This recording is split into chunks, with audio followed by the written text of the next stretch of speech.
Now, some people try to fight change. I was one of those people. I had a daughter named Caitlin. Still do.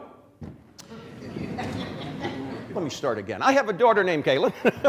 And when she was 8 years old, we had the most wonderful relationship in the world.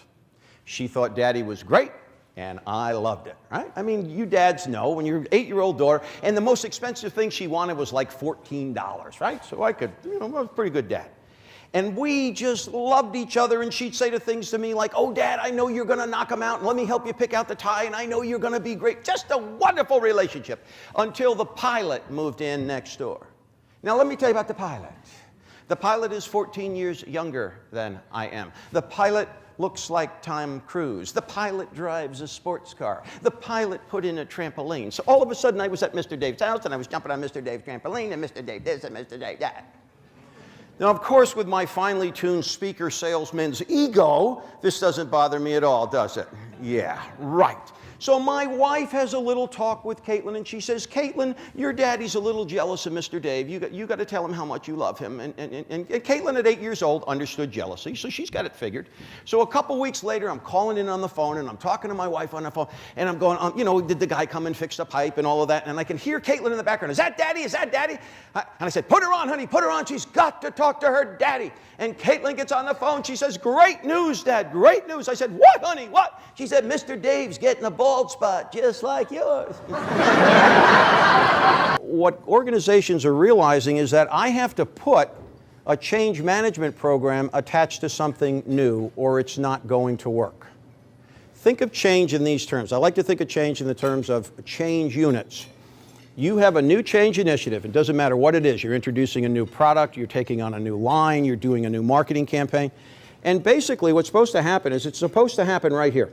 It's supposed to start here, and the plan says that it's supposed to end here. Makes all the sense in the world, the model works, but what typically happens is the change program doesn't end here, it ends up over here. It's kind of like body surfing in the ocean. If I'm body surfing and I get knocked down, when I go to get up, if I don't time when that next wave is, I'm going to get knocked down again. So what happens is organizations come up with the greatest plan in the world. They don't spend the amount of time looking at the change management aspect, and so things start to go wrong. People decide that they're not going to include the other team. People decide that it's not my day to worry about that. All of those kinds of issues start to play in. And what happens is your change issue, or your change unit has a tendency to go over where it was supposed to be. The problem is next change unit is supposed to start, and now you've got overlapping change units. What people really want is, if you're going to introduce change, I want the change to go to about here and maybe end about 8% early, so I get a chance to just kind of take a breath, because that's what's so important to me about the change, is I want a chance to breathe. People don't have breathing room. Your customers are going through change. Your customers are going through dramatic change. Your customers are going through change that they never experienced in their life, because all the things we talked about, technology, competition, globalization, all of that stuff is affecting these people. So when you go to make a call on somebody, and you know what? If I'm thinking that tomorrow they're going to be firing 25 people in my division, do I really care about your value proposition today? No. I'm preoccupied with the change. So if you understand this is what my customers are going through in the change process, it makes it a little easier to sell to them. The way sales has changed because of this is just absolutely incredible. 70% of the buying decision's been made before the salesperson gets there. I want you to think about that. 70% of the buying decision's been made. Because if I'm a millennial, if I'm an X, or even if I'm a boomer, I'm going to go online and I'm going to research all that stuff, right? So when that salesperson comes to call on me, I don't need you to tell me about the features and benefit. I don't need you to tell me about the PSI. I don't need you to tell me about all of this stuff. I know that. What I want to know is, what are you going to do? We don't know what flexibility means. And more often than not, when you ask people what they want isn't as bad as you think it would be. It will surprise you. If you could go do anything you want in the 5,000, what do you want? Oh, I'm just waiting to see what else you come up with. Oh. This is not The Price is Right. Do you know where the bottleneck is in your organization? Go, I said, then it's probably you. Because ultimately what happens here is if the person knows it needs to be done, they'll go around that supervisor's back to get the job done right, won't they? And so in an environment of fear, you're not going to get pristine information. And quite frankly, guys, in the business you're in, you can't have any gilding. You got to get precise information.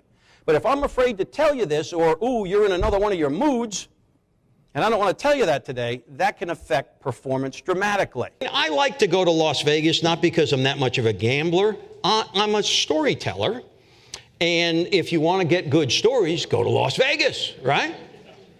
And sometimes, believe it or not, I've even seen, human kindness there that you wouldn't think you'd see in that, city of Sodom and Gomorrah. When I see those kindly grandfathers that are nice enough to bring their granddaughters with all those dogs, it just breaks my, it just tears me up. It really does. Nobody wants to wait 6 months to get a performance appraisal to know if I'm doing a good job. That's stupid, right? Why don't you tell me today? Why don't you tell me at the end of the week? Okay? Now, I kind of like that from a boss's perspective. Okay, I can tweak their work and they like it. I'm not waiting 2 months to see them turn in the wrong thing. That's the way they want it to be. Yeah. I can be available for, I know a resource you can use for that. Oh, why don't you go visit so-and-so over there in technology? They worked on that project in Tokyo 2 years ago. Ooh, that's kind of neat. I've talked to people and they've said, I've left, they leave some big, I said, why would you leave a big company like that with the great benefits? Well, because my boss was a dinosaur. It was crazy. It was, what? And then I've met people that said, well, I work for a company and it's kind of a little trucking company and I got a chair that sometimes the wheel works on it and sometimes it doesn't and I kind of sometimes sit like this. But I have a sick child. And whenever that child needs me off, the boss lets me get off. Right? Genuinely care about me. And there's research that shows that typically, Gallup did this. People don't leave good companies. They leave lousy bosses.